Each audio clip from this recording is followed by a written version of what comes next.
ఒకరిది కన్ను ఒకరిది చూపు, ఇరువురి కలయిక కంటి చూపు. ఒకరిది మాట ఒకరిది భావం, ఇరువురి కదలిక కదిపిన కథ ఇది ప్రేమ. ప్రేమ తిరిగొచ్చే తీయగా ఇది ప్రేమ.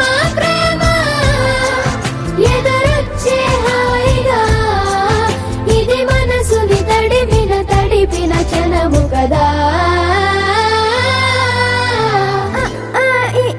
నేర్పిన అమ్మకి గురువునవుతున్నా, అడుగులు నడకలు నేర్పిన నాన్నకి మార్గం అవుతున్నా. పిల్లలు వీళ్ళే అవుతుండగా ఆ అల్లరి నేనే చూస్తుండగా, కన్నులతో నేను చిన్నోడిలా కలగలిసిన ఎగసి